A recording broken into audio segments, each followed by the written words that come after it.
Después de 6 meses en el río, por fin regresaba a casa. El autobús me dejó en la entrada del pueblo, como siempre. Bajé con una sensación extraña en el pecho, esa mezcla de cansancio y alivio que solo sientes cuando sabes que ya todo terminó. El aire era frío. Más de lo que esperaba. Miré alrededor. Las mismas casas. Las mismas calles. Todo parecía igual, pero había algo que no encajaba. Demasiado silencio. Saqué el teléfono y pedí un taxi. Normalmente tardaban unos minutos, pero esta vez, nada. Pasaron 5, 10, 15 minutos.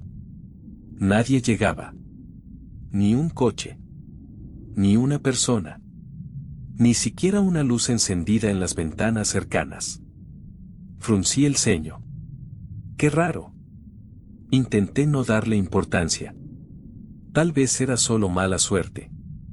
Pero el frío empezaba a meterse en los huesos, y esa sensación incómoda no desaparecía. Como si el lugar al que acababa de volver ya no fuera el mismo. Llamé a mi amigo Javier para que viniera por mí. Mientras esperaba, miré la calle vacía una vez más. Y por primera vez en mucho tiempo. No me sentí en casa. Todo comenzó mientras yo aún estaba de viaje. Era pleno verano. Calor, trabajo, días iguales uno tras otro, hasta que llegó la noticia. Un vecino del pueblo, Daniel Pérez, había muerto.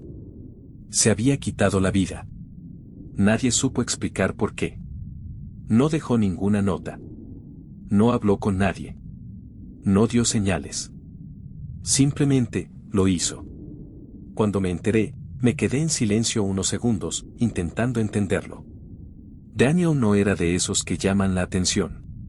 Vivía solo, sí, pero siempre había sido tranquilo, reservado. Algunos empezaron a hablar. Decían que tenía problemas de dinero. Otros juraban que estaba deprimido desde hacía tiempo. Pero nada encajaba del todo. No había pruebas. No había respuestas. Solo rumores. Lo enterraron como a cualquiera. Con respeto. Con gente alrededor. Hubo tristeza, comentarios en voz baja, miradas incómodas. Y luego, poco a poco. La vida siguió. Como si nada hubiera pasado. Pero en el fondo, algo ya se había roto. 40 días después, cuando el nombre de Daniel ya casi no se mencionaba, llegó otra noticia. Esta vez, nadie estaba preparado. Carmen López había muerto. Mi antigua profesora. Durante años había sido una de las personas más respetadas del pueblo. Tranquila, amable, siempre correcta. Pero sobre todo, profundamente creyente. Cada domingo iba a la iglesia. No faltaba a ningún ayuno. Vivía según sus principios, sin desviarse. Por eso, cuando dijeron cómo murió, nadie lo pudo aceptar. Había tomado una dosis excesiva de sus medicamentos. Mucho más de lo necesario. No tenía sentido. Sí, tenía problemas del corazón. Sí, tomaba pastillas regularmente. Pero jamás habría cometido un error así. O eso creíamos todos. El pueblo entero se agitó. Ya no eran solo rumores. Ya no era solo mala suerte. La gente empezó a mirarse de otra manera. Con dudas. Con miedo. Porque si alguien como Carmen podía morir así, entonces nadie estaba a salvo. Después de la muerte de Carmen, todo se detuvo. Durante casi 2 meses, no ocurrió nada. Ni rumores. Ni accidentes. Ni noticias extrañas. El pueblo volvió poco a poco a su ritmo habitual. La gente empezó a respirar más tranquila. En las tiendas otra vez se escuchaban conversaciones normales. Algunos incluso se atrevían a bromear, como si todo aquello hubiera sido solo una coincidencia, 2 tragedias aisladas. Nada más. Yo, desde lejos, también intenté convencerme de lo mismo. Que no había conexión. Que no pasaba nada. Pero algo no encajaba. Era demasiado limpio. demasiado silencioso. Como si el propio pueblo estuviera conteniendo la respiración. Esperando. Y cuando ese silencio se rompió, nadie estaba preparado para lo que venía después. Y entonces, todo empezó de verdad. Sin aviso. Sin lógica. Sin explicación. Primero fue uno. Luego otro. Y después, ya nadie podía contar. La gente comenzó a morir. Niños. Ancianos. Personas sanas. Algunos desaparecían sin dejar rastro. Otros aparecían después, en condiciones imposibles de explicar. Como si algo los hubiera sacado de sus casas y devuelto tarde. Demasiado tarde. Recuerdo especialmente un día. El 1 de septiembre. Después de una ceremonia escolar, 5 niños no regresaron a casa. 5. De la misma clase. La búsqueda duró días. Pero nunca volvieron. Nunca. Y no fue lo único. Una mujer fue encontrada una semana después, lejos del pueblo. Sin ropa, completamente agotada, muerta por el frío. Nadie entendía cómo había llegado hasta allí. Otro hombre se metió en el río en plena noche de octubre. Dejó la ropa en la orilla. Solo llevaba un bañador. Como si fuera verano. Como si no sintiera el frío. Como si no fuera él. Lo peor de todo no era la muerte. Era que no había reglas. Podían pasar días sin que ocurriera nada. Y de repente, en una sola noche, todo volvía a empezar. Con el paso de los días, quedó claro que aquello no era una serie de accidentes. No era mala suerte. No era coincidencia. No había patrón. No había lógica. Nada. Una semana podía pasar en silencio absoluto. Sin una sola muerte. Sin una sola desaparición. Y entonces, de repente, en un solo día, morían varios. Como si algo decidiera cuándo. Como si alguien eligiera. La gente empezó a intentar entenderlo. Buscaban señales. Fechas. Lugares. Personas en común. Pero no encontraban nada. Ni una conexión. Ni una pista. Solo una certeza. Podía tocarle a cualquiera. En cualquier momento. Sin motivo. Sin aviso. Y lo más aterrador era que nadie veía nada extraño antes de que ocurriera. Ni comportamientos raros. Ni advertencias. Las personas simplemente dejaban de ser ellas mismas. Y luego morían. Cuando por fin regresé, entendí que todo era peor de lo que imaginaba. El coche de Javier avanzaba lentamente por la calle principal. Miraba por la ventana y no veía a nadie. Ni un solo vecino. Ni niños. Ni ancianos sentados en los bancos. Nada. Las casas estaban ahí. Las puertas, cerradas. Las ventanas, oscuras. Como si el pueblo siguiera en pie. Pero vacío por dentro. ¿Siempre está así? Pregunté en voz baja. Javier no respondió de inmediato. Apretó el volante. La gente ya no sale, dijo finalmente. Solo lo necesario. Trabajo, tienda, y de vuelta a casa. Volví a mirar afuera. Ni siquiera se escuchaban perros. Ni voces. Ni pasos. Solo el sonido del motor y el viento. Parece un pueblo abandonado. Ojalá lo estuviera, respondió. Ese comentario me dejó helado. Porque en ese momento entendí algo simple. No estaba vacío. La gente seguía ahí. Solo que se estaban escondiendo. El coche se detuvo frente a mi casa. Pero ninguno de los dos salió de inmediato. Javier seguía mirando al frente, como si estuviera reuniendo fuerzas para decir algo. Miguel, empezó, sin girarse. Sé que llevas medio año fuera, y que no entiendes nada de lo que está pasando aquí. Guardé silencio. Pero tienes que escucharme, y no interrumpir. Algo en su voz me puso en alerta. Dime. Respiró hondo. La gente está muriendo. Mucha gente. Sentí un nudo en el estómago. ¿Quién? Entonces empezó a enumerar nombres. Vecinos. Conocidos. Personas que había visto toda mi vida. Uno tras otro. Demasiados.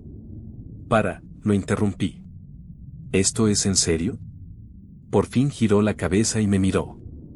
Su expresión era fría. Cansada. ¿Te parece que esto es una broma? No supe qué responder. Primero fue Daniel, luego Carmen, después todo se calmó un tiempo, continuó. Y luego, todo se descontroló. Apreté los puños. ¿Pero qué está pasando? Nadie lo sabe, dijo. Y eso es lo peor. Se inclinó un poco hacia mí. Escúchame bien, tienes que irte de aquí. Lo miré en silencio. Cuanto antes, mejor. Por primera vez desde que llegué. Sentí que volver había sido un error. Entré en casa con una sensación extraña. Demasiado silencio. ¿Laura? Llamé. Pasaron unos segundos y entonces apareció en la puerta. Por fin has vuelto. Se acercó y me abrazó. Pero algo en ese abrazo era diferente. Débil. Como si apenas le quedaran fuerzas. Cuando me aparté y la miré con atención. No la reconocí de inmediato. Su piel estaba pálida, casi gris. Tenía ojeras profundas. Había adelgazado mucho. Demasiado. ¿Estás bien? Pregunté. Intentó sonreír. Sí, solo estoy cansada. Pero no era verdad. ¿Te habló Javier? Asentí. Su sonrisa desapareció. Quería decírtelo yo, cuando volvieras, dijo en voz baja. No quería preocuparte mientras estabas fuera. El silencio volvió a llenar la casa. Pesado. Incómodo. Tenemos que irnos, añadió. Cuanto antes. Lo sé, respondí.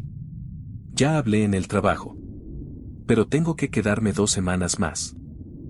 Cerró los ojos. Como si eso fuera lo último que quería escuchar. No deberíamos quedarnos ni un día más.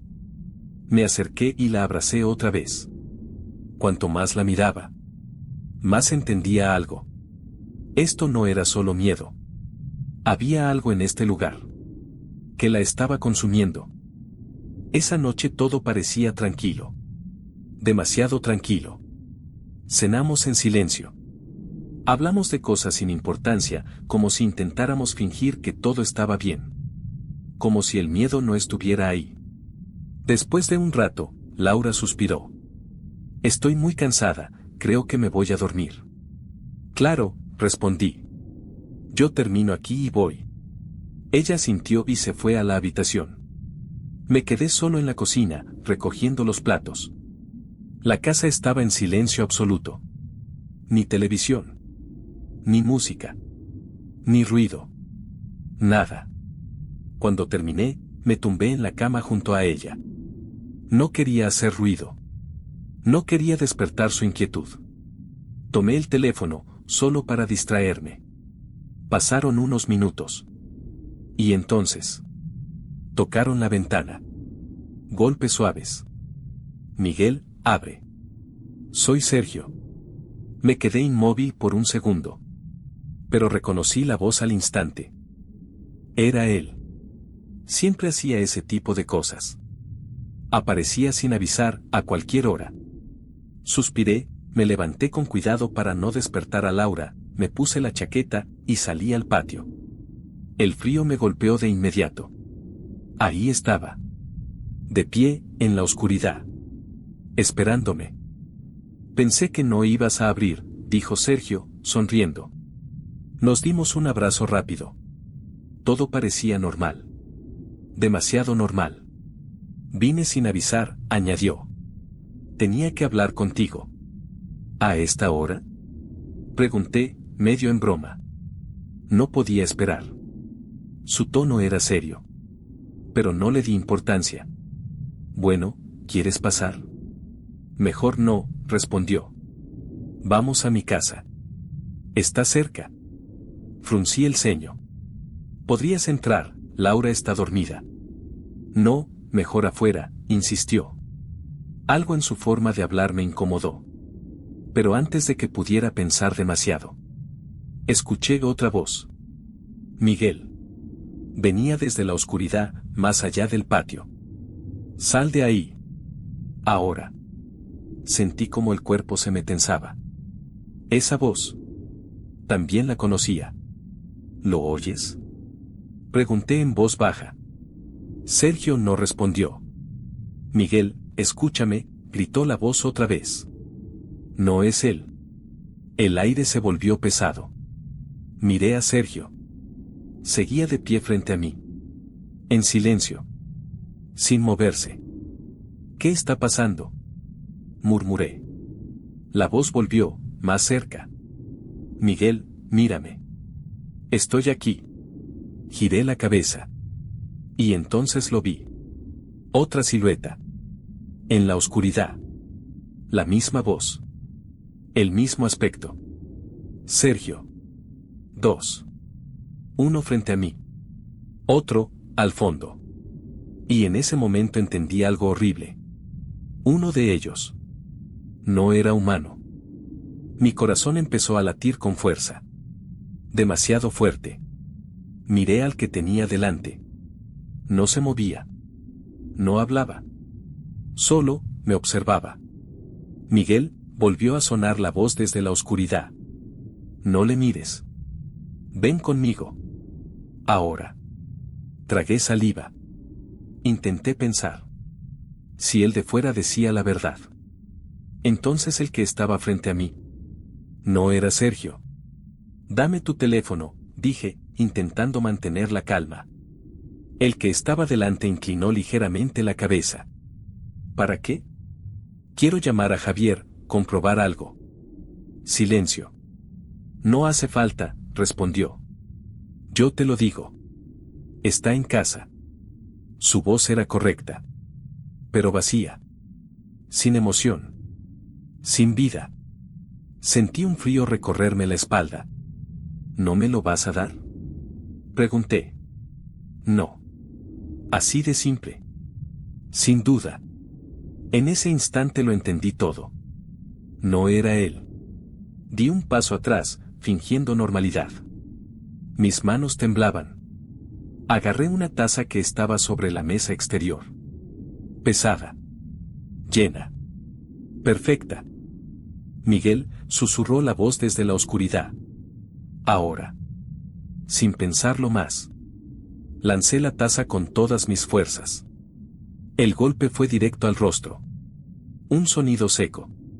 Pero no fue un sonido normal. Fue hueco. Como si hubiera golpeado algo que no debía estar ahí. No esperé a ver qué pasaba. Corrí. Miguel. Por aquí. Gritó la otra voz. Y esta vez. No dudé. Corrí sin mirar atrás. El frío cortaba la cara, el aire quemaba en los pulmones. Aquí. Rápido. Gritó la voz. La silueta salió de la oscuridad y me agarró del brazo. Vamos. Era Sergio. Él de verdad. O eso quería creer. No hubo tiempo para pensar. Corrimos hacia el coche. ¿Qué demonios era eso? Grité mientras abría la puerta. Luego. Sube. El motor ya estaba encendido. Me lancé al asiento y cerré de golpe. Las ruedas chirriaron al arrancar. No mires atrás. Ordenó. Pero lo hice. No pude evitarlo. Y lo vi. Seguía allí. De pie, en medio del patio. Inmóvil. Observándonos. Y entonces. Empezó a moverse. No como una persona. No corriendo. No caminando. Deslizándose. Rápido. Demasiado rápido. Acelera. Grité. El coche rugió y salió disparado por la carretera. Los faros iluminaban el camino vacío. Oscuro. Infinito. No puede alcanzarnos, dijo Sergio. Pero su voz no sonaba convencida. ¿Qué es eso?, pregunté, sin apartar la vista del espejo. No lo sé, respondió. Pero no es el primero. Sentí un nudo en el estómago. ¿Cómo que no es el primero?, no respondió. Solo pisó más el acelerador. Y detrás de nosotros, algo seguía. El coche avanzaba a toda velocidad. Demasiado. Las luces de los faros cortaban la oscuridad, pero algo no encajaba. No reconocía el camino. ¿A dónde vamos?, pregunté. No hubo respuesta. Giré la cabeza. Sergio. Pero no era Sergio. El asiento del conductor estaba vacío. El volante se movía solo. Sentí como el corazón se me detenía por un segundo. ¿Qué? El coche frenó de golpe. Las ruedas chirriaron. Y todo quedó en silencio. Abrí la puerta con las manos temblorosas y salí. El aire era distinto. Más frío. Más húmedo. Miré alrededor. Y lo entendí. No estábamos en la carretera. Estaba solo. De pie. Al borde de un barranco. Abajo, la oscuridad. Y el sonido del agua golpeando las rocas. Un paso más.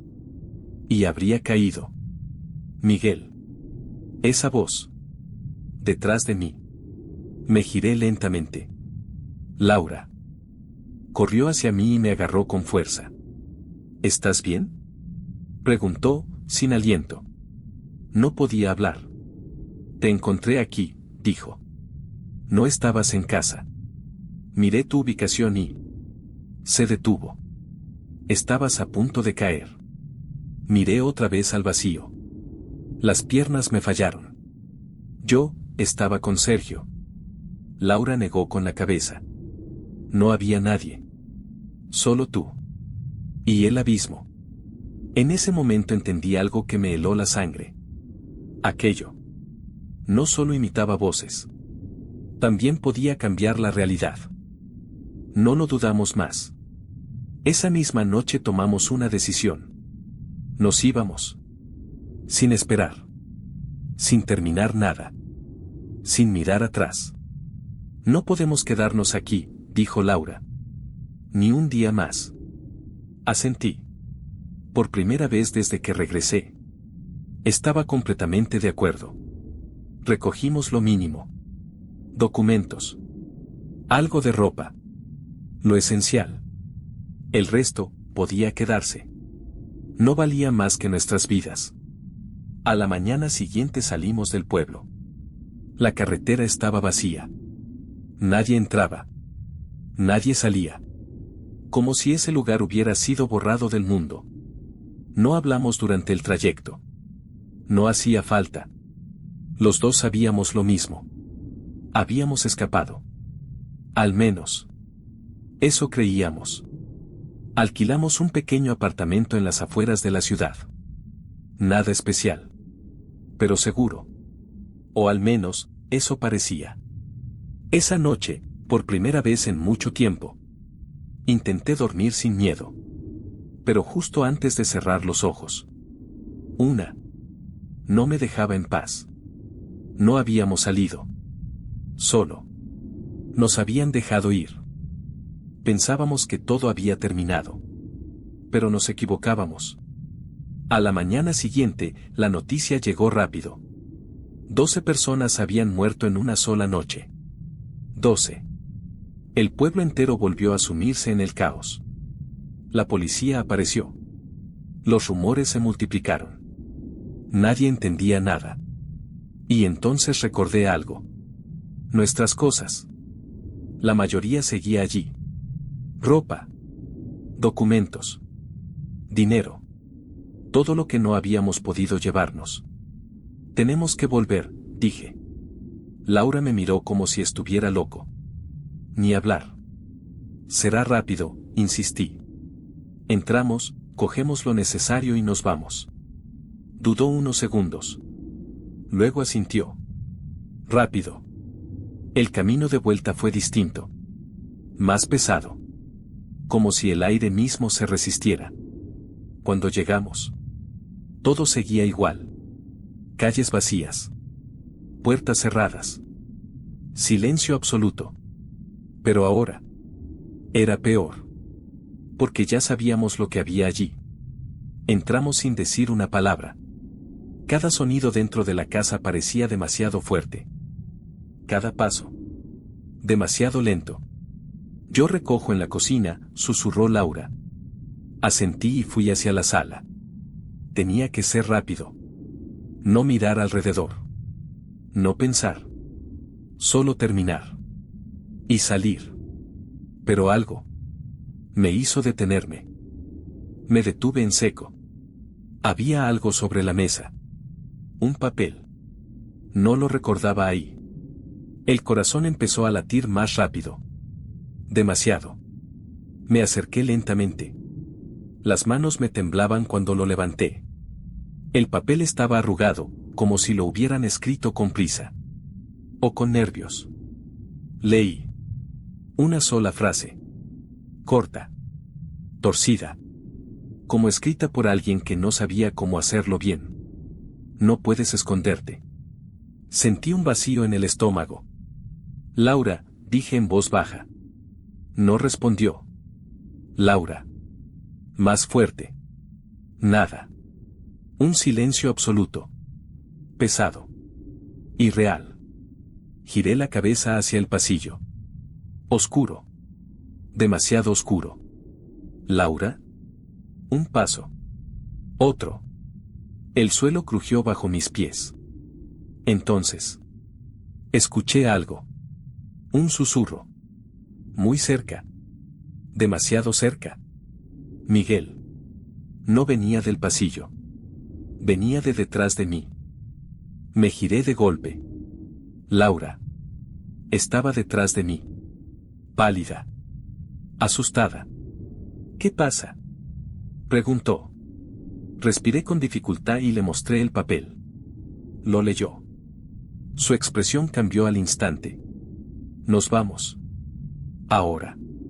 No discutí. No había nada que discutir. Cogimos lo que pudimos en segundos y salimos de la casa casi corriendo. Llama a un taxi, dijo ella. Saqué el teléfono con manos temblorosas. La señal iba y venía. Pero finalmente, alguien aceptó el viaje. Tardó. Demasiado. Cada segundo en ese lugar se sentía como una eternidad. Mirábamos la calle vacía, esperando ver las luces del coche. Como si eso fuera a salvarnos. Por fin apareció. Un vehículo oscuro. Sin marcas. Sin nada. Se detuvo frente a nosotros. El conductor no dijo nada. Ni siquiera nos miró. Sube, susurró Laura. Entramos. Las puertas se cerraron. El coche arrancó sin preguntar dirección. ¿Sabe a dónde vamos?, pregunté. Silencio. Oiga. Nada. El motor rugía. La carretera desaparecía bajo las ruedas. Todo parecía normal. Hasta que el coche dio el primer golpe. Un impacto seco. Como si hubiéramos pasado sobre algo. ¿Qué fue eso?, dije. Otro golpe. Más fuerte. La cabeza casi me chocó contra el techo. ¿Qué está pasando? El conductor no reaccionaba. Ni una palabra. Ni un gesto. Como si no nos escuchara. Como si no estuviera allí. Sentí que algo no iba bien. Otra vez. Oiga. Grité. Detenga el coche. Nada. Ni una reacción. Ni un movimiento. El conductor seguía mirando al frente. Inmóvil. Como si no existiéramos. ¿Me está escuchando? Entonces. Muy despacio. Giró la cabeza hacia mí. Y todo se detuvo. Su rostro. No era un rostro. La piel empezó a deslizarse. Como si no le perteneciera. Se abría. Se caía. en tiras, revelando algo debajo. Algo que no debía estar ahí. Hueso. Oscuro. Vacío. Sus ojos. No estaban. Solo dos agujeros negros. Profundos. Sin fondo. Laura gritó. Yo no pude. Mi cuerpo no respondía. No podía moverme. No podía respirar. Entonces, su boca se abrió. Demasiado. Antinatural. Y dentro, filas de dientes. Afilados. Irregulares. Como cuchillas. No puedes esconderte. La misma frase. La misma voz. Pero ahora, salía de algo que no era humano. El coche tembló violentamente. Y de repente, todo cambió. El mundo se rompió en un instante. El conductor desapareció. Como si nunca hubiera estado ahí. Y entonces lo entendí. No estábamos en la carretera. El coche se inclinó. Un golpe. Otro. Y luego. Caímos. El agua explotó contra las ventanas. Oscura. Helada. Entró en el coche como si lo hubiera estado esperando. Miguel. Gritó Laura. Intenté reaccionar. Intenté moverme. Pero el cuerpo no respondía. El frío era inmediato. Brutal. El agua subía rápido. Demasiado rápido. Abre la puerta. Gritó ella. Agarré la manija. Tiré. Nada. Otra vez. Nada. Como si estuviera bloqueada. Como si algo desde fuera la sostuviera. El agua ya nos cubría las piernas. Luego el pecho. Luego el cuello. Respiraba rápido. Demasiado rápido. Miguel, por favor. La miré. Sus ojos. Llenos de terror. No, susurré. No puede terminar así. Intenté una vez más. Con todas mis fuerzas. La manija no se movió. El agua llegó a la cara. Fría. Oscura. Silenciosa. Y justo antes de que todo desapareciera, escuché una última vez. Muy cerca. Demasiado cerca. No puedes esconderte.